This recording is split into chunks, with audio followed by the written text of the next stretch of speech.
Welcome to Pregnancy Help Podcast. I'm Christine Grimmett here with Heartbeat International's president, Jor-El Godsey, and Kristan Hawkins, the president of Students for Life.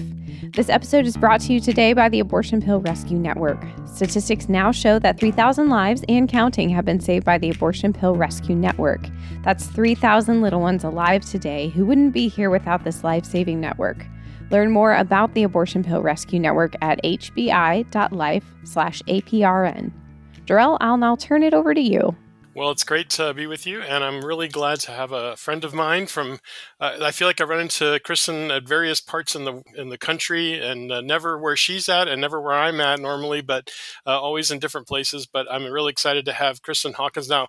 Kristan is really the driving force behind the launch of Students for Life of America and the impact on the national scene that it has become. I know she didn't found it, but she really is the one that really took it from a few dozen student groups to what is really a coordinated national team, which we interact with all the time at Heartbeat and are grateful for. And you are working with 1,200 plus Students for Life chapters in all 50 states, or 57, as one of our presidents at one point mentioned. And you've trained over 100,000 young people, and that's one of the most amazing things that I get to watch all the time is the energy and excitement that the students bring, whether it's at the march or it's at the events. I know great service that the Students for Life team does for us, like in securing the Supreme Court steps and those kind of things. Those are kind of the background stuff that we really appreciate. But, you know, I interact with Kristan most often by listening to her podcast, Explicitly Pro-Life, which I would encourage everybody. You can find that on YouTube or iTunes. But I appreciate that in your bio, you say your proudest accomplishment is being married to your sweetheart, Jonathan. And you have 4 kids, Gunnar, Bear, Maverick, and Gracie. Wonderful names, I might add. And you also are working hard to build awareness for cystic fibrosis, which both Gunnar and Gracie have. And so one of the things I like to remind Kristan of her when I talk to her every time, and so I'm going to tell you now, again, you're amazing. I don't know how you do it all and how you manage it all. I also, your bio says that you graduated from Bethany College with a bachelor's in political science. I know you to be a keen student of history, but I think I remember on one of your podcasts, you mentioned that your early desire was to be an astronaut. Is that right? That is right. That is absolutely right. We've been living in Florida for over a month now, and I've been itching to get back over to Cape Canaveral to see a launch. We got to do that last year. But yes, I am a dork no matter, what we're talking about. Well, that was one of my early desires as well. So I just laughed when I heard that, and I said, "Oh, right, Kristan, I knew I liked you for a whole lot of other reasons, and this one as well." Now, you started early on. I should say early in your kind of pro-life work, you were volunteering at a local pregnancy center. Yes, that's actually how I got started in the pro-life movement. I decided that I wanted to graduate early from high school, and I was going to graduate with honors. I was valedictorian. And so I needed to complete volunteer hours. I think it was 100 volunteer hours. And I sort of made the decision kind of fast that I was going to skip a year. And I know my mom, I think, shopped me out to everybody at my church and just said, "Hey, Kristan needs an opportunity. She's got to get 100 volunteer hours in this summer." And a woman in my church was a part-time accountant for a Heartbeat pregnancy center in Steubenville, Ohio, AIM Women's Health Center. I think they changed their name, so I don't want to say the wrong one, but it's in Steubenville, Ohio. It's the only one. And so I didn't really know. The funny thing is, I think, I look back and all the things we've done, Students for Life, and how I got started in the pro-life movement. And it's really funny because a lot of it was totally unplanned, accidental, I guess you could say. Doing without thinking maybe would be another word some people on my staff might say. But it was, oh yeah, I love women. Of course I want to help women. Had no idea what, the pro-life movement was. I knew what abortion was. But, I think I would probably, I was kind of like a mushy movable middle type of person of, I don't like it, but, I kind of want this one parachute in case, or, what if my friend was raped, and there was always this little exceptions. And so from that first day though, everything changed. The whole reason I was graduating high school early was to get into Penn State so I can go into aeronautical engineering to work at NASA. And then everything shifted from that first day at the pregnancy center. Wow. So that was a real inflection point for you. It really was. I think, I mean, obviously, young people have a very strong sense of justice. My children obviously have it when they feel like, they've been robbed of some extra thing or spare time on their iPad. I mean, young people have this sense of justice and, this fairness. And, sitting down at the pregnancy center, I was very lucky because the women at the center, of course, I put my hours in. I revived the old computer and got the computer working so we can make newsletters. I taught the center how to use clip art for the newsletters for the donors. I reorganized the supply room. But one of the things I was able to do was actually counsel young girls coming in. They that entrusted that with me. And so I spent several weeks, reading and watching every video, every pamphlet, every book I could get my hands on. And it was just, I think, this huge moment of realizing, I kind of know what it is. We talk about it every once in a while, but oh my gosh, 2,363 children are dying every day. And yet really no one ever talks about it. It's like this silent thing. Like my church, I went to a very conservative, non-denominational church. We didn't really talk about abortion. I started paying attention to politics. Like, wait a minute, this is a way that I could actually save lives beyond working at the center. I could vote for politicians and leaders who will change our laws. And so it was very eye-opening for me that, this is happening, yet we're not talking about it. And somebody has to talk about it. So as a pathway really from high school to becoming engaged in the pro-life movement, it went through the pregnancy center. That's even more amazing than I knew, Kristan. And you are it's definitely all because amazing. of that pregnancy center. Now, I think, I'm guessing early on in kind of the life of Students for Life that you had was you launched a Pregnant on Campus initiative, and Yes. now it goes by the name of Stand With You. But that seemed like that's a natural outgrowth of that original pregnancy center kind of experience and understanding, as some in the pro-life movement don't always understand kind of the distinctions. We would say compassion arm, the pregnancy help world. We call it the 5 pillars at Students for Life. Great. Okay, go ahead and name those. What are they? Putting it aside. Okay, effective education, industry impact, supportive services, public policy, and rapid response. Wonderful. So you can kind of argue that rapid response is more of a tactic more than a pillar, but 5 sounded better, so okay, it bugs me a little bit. But we're in the supportive services, which of course is one of the big things I'm sure you run into. I know you're a rough and tumble gal as far as jumping into debates, willing to debate. You in fact enjoy it. It seems like you invite it. You invite it because you're just like it's your passion. And it's your clarity on the issue. And then, of course, you're running into these arguments that are ridiculous. One of which that people like to often say is, well, who's going to take care of all these children? All you care about is babies being birthed or born. And then you leave the scene. But we know, and the pregnancy center movement has been around for 50 plus years now. And that's been a stalwart. I'm like, hello, you've never met a pro-lifer. Let me introduce you to the pro-life movement. Clearly, you've never met us. It is...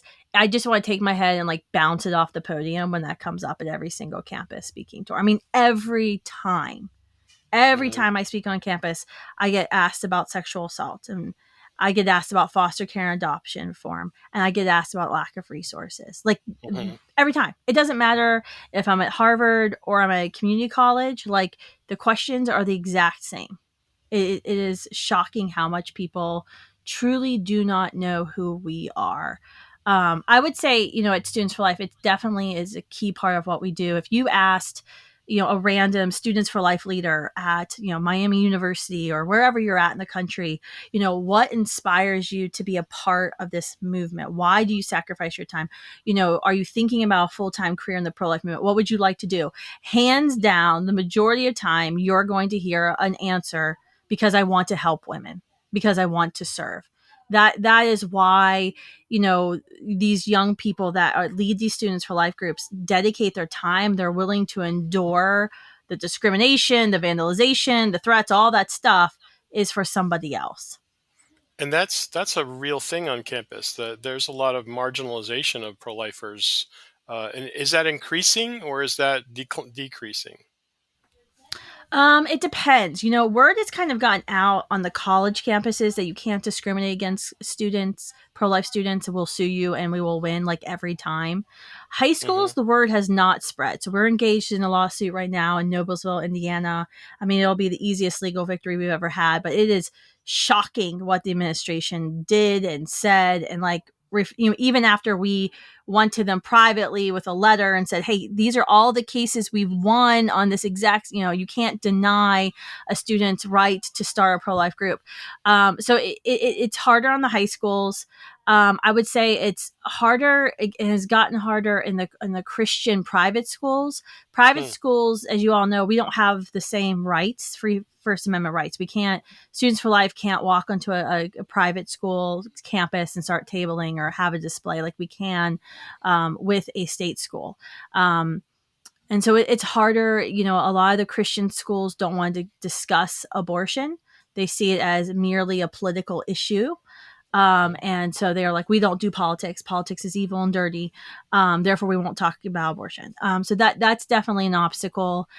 We've seen an uptick. As soon as President Trump was elected, we saw an immediate uptick in vandalizations, Hmm. threats of violence in our students.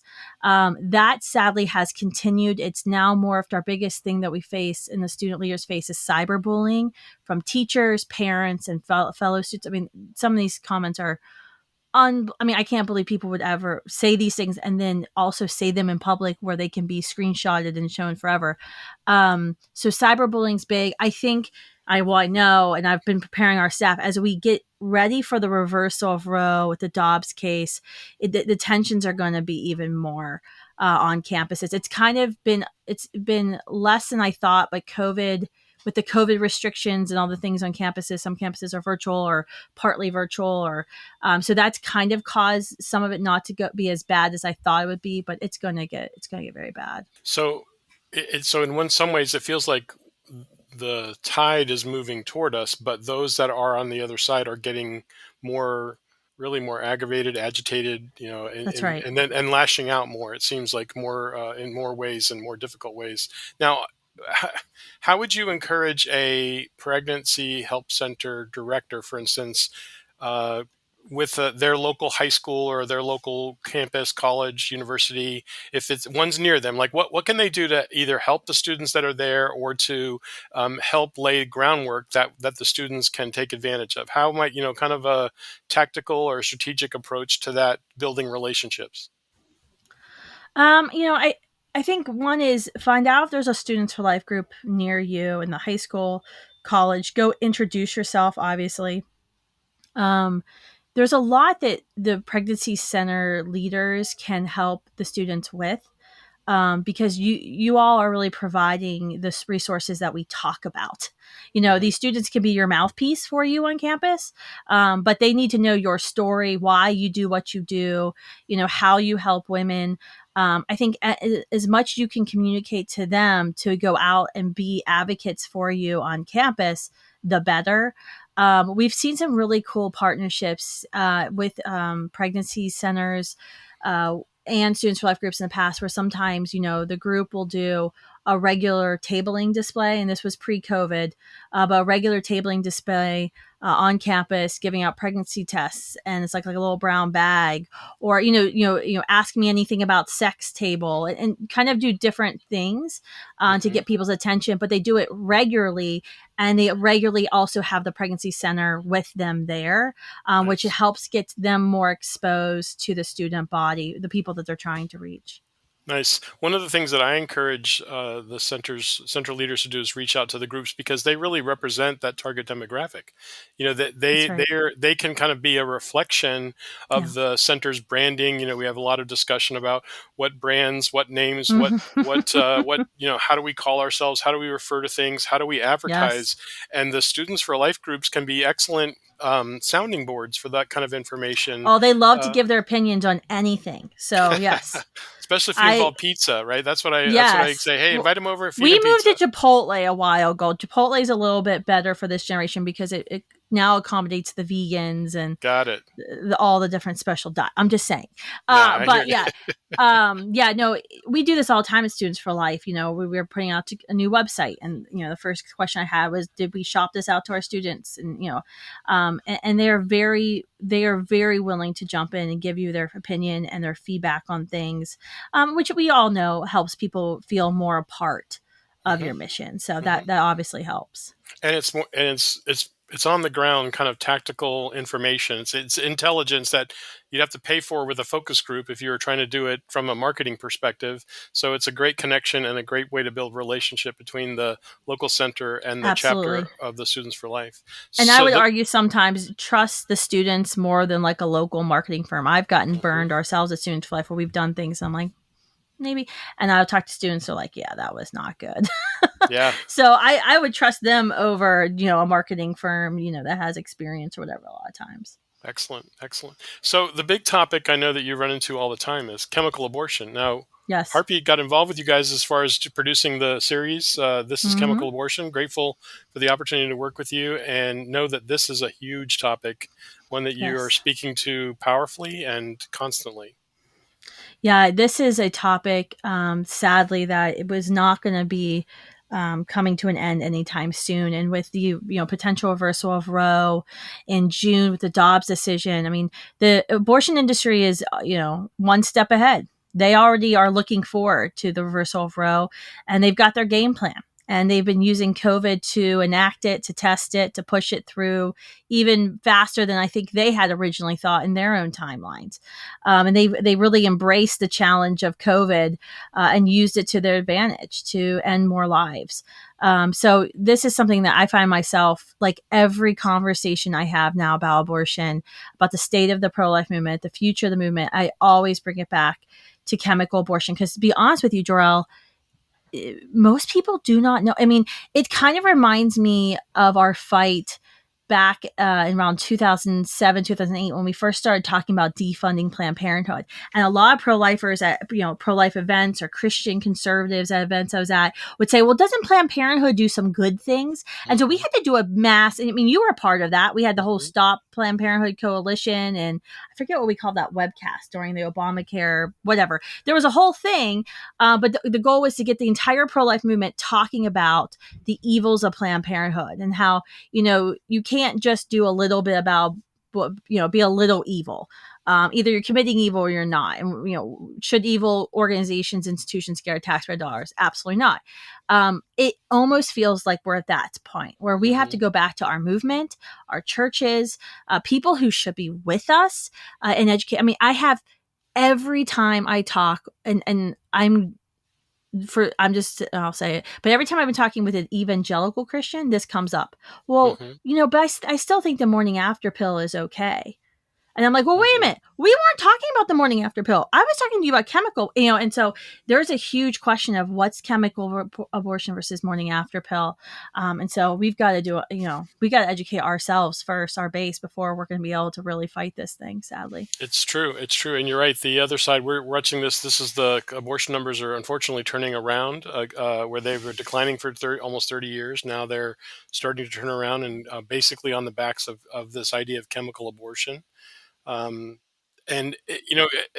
We see it from the perspective of the Abortion Pill Rescue Network, right? So we're seeing the women who are desperate to have a different answer than the chemical that they just took, that first mifepristone pill. So it's been a very interesting and enlightening environment. And you're right, we didn't know how the abortion industry had already been really investing in this and growing it for many years when we took it over, but realized this is their plan. This is their game plan going forward. And it's only a matter of time before Amazon is delivering abortions to doorsteps in an hour.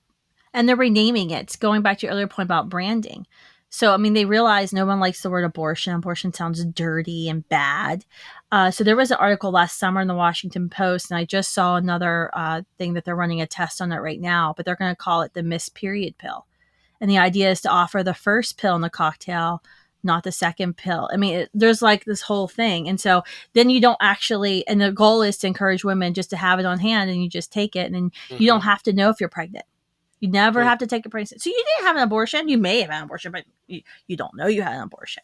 And so it's an absolutely devious / brilliant way to further expand abortion in our country. Well, and how do we have any chance of regulating it? It could be just dropped in the mail and brought in from outside the country, and that's what our lawyers are researching now. Exactly. Is how can we go to state AGs, for example? Can we go to state legislatures and get this to be a controlled substance? Because that's really, you think about the post-Roe strategy. So I have like a little map in my head of, what are the states that are going to move to reverse Roe? Where are fights going to be? The Californias, New York's on the other side. Because really, we're not going to be focusing on California and New York after Roe falls. We're going to be focusing on the red states, getting them to ban abortion, give them to severely limit abortion, and shielding them from all the money that's going to be focused in on their state from the left and from Planned Parenthood. And so one of the questions we have is, how do we get, legislation in place? We're at Students for Life Action. We're working with state legislatures to pass chemical abortion bans. We co-wrote a piece of legislation with Susan B. Anthony List, which is a chemical abortion online ban, not a full ban. So we've got a couple of different approaches we're going to depending on the state legislative makeup there. But to pass the laws now, but then there's questions of, is it a controlled substance? Can we regulate it through a controlled substance law? Like there's a couple of different avenues we can go through, but it really hasn't been figured out yet. I mean, we have a full-on ban piece of legislation. We have an online ban. We got the online ban that was signed into law in Montana. And we've had some other states work. I think it's going to pass this spring in a few other states, but it's a really big deal. I think Kristi Noem, she just signed. I mean, it wasn't a great bill, but essentially delays the process, makes her have to go in person to get the pill and take the second pill.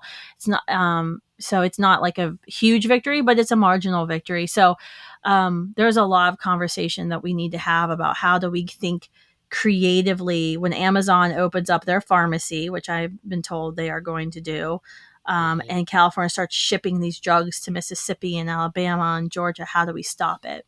It's going to be a challenge. So let's talk about this coming year. There's a you've already kind of keyed into some of that. There's I feel like we're watching in Texas some of the dynamics that are in play for us. We're seeing kind of the short-term reality when the heartbeat bill took effect in September, and there was this there was this reality in the time, and then but as time goes on, things will change and strategies and tactics will adjust. What do you see as far as unfolding for the coming year? Thinking of Dobbs in June, like from a national, from the national perspective, from the pro-lifers and general perspective. You gave us some tactics that you see as far as blue state legislation. What else do you see unfolding for us in this, in the hope that we have for Dobbs? Yeah, I mean, obviously, you just gave me a good idea for another podcast of mine. I was typing a note to my staff. Jor-El just gave me a great idea. Because I need to kind of check in with some of my friends in Texas and say what's been going on since this law has gone into effect. I think, we're gearing up for Dobbs, the decision that will come down in June. And legal analysts and everyone we've spoken to believes it's going to be a victory for us. We don't know how far they will go, but it could be a very, very good thing. And so, we're focusing very heavily on chemical abortion. And then the other topic area that we're focusing on is resources. So we started our campaign for abortion-free cities last March, knowing this was coming. And, we've had about a year and we're getting ready to really ramp up our spending and what we're doing, working in 20 different cities. We're going door to door every month. We're spending, thousands of dollars in each city doing mind change ads and awareness ads. And then we're going to start in March with billboards, bus, and all, the full marketing gamut for 3 months at a time per city. And really the goal of that campaign is to not only change minds of those most targeted by abortion, which we're doing on campuses and we're doing with these online ads, and also to recruit more pro-lifers, which we're doing through church partnerships and our kits. But the third and most important was really to make awareness in the community for the pregnancy help network that is there, because this is, as I said, this comes up every time. And we are getting ready to release some polling results at Students for Life for Gen Z and Gen Y, the largest voting bloc, which we know if young people find out, and this applies to all Americans, if all Americans find out all of the resources that the pro-life movement has already had in place, their views on the reversal of Roe, their views of the legality of abortion begin to dramatically change, but they just don't know who we are. And so we've been going door to door in cities. We have a little palm card, a door knocker, and we have a chart of the local pregnancy center services versus the abortion facility. You know, they're all X's except for one thing. We have a phone number. It's a whole thing. We're measuring calls. It's a whole thing. But it's been very, very interesting because nobody knows these. I was in Denver door knocking, and we tried to door knock in the neighborhoods that are immediately surrounding the abortion facility that we're targeting in that city. And we were in Denver, and one of the best pregnancy centers in the country is right across the street from the Denver Planned Parenthood. I mean, they do everything, full gamut. And no one knew. I only talked to one person the entire day that the pregnancy center was there. But everybody I talked to, and surprisingly, I talked to a lot of people. It was like a beautiful Saturday afternoon in Denver in May, so everybody was out doing yard work. I was kind of hoping like there was less people, so I have to have less awkward conversations.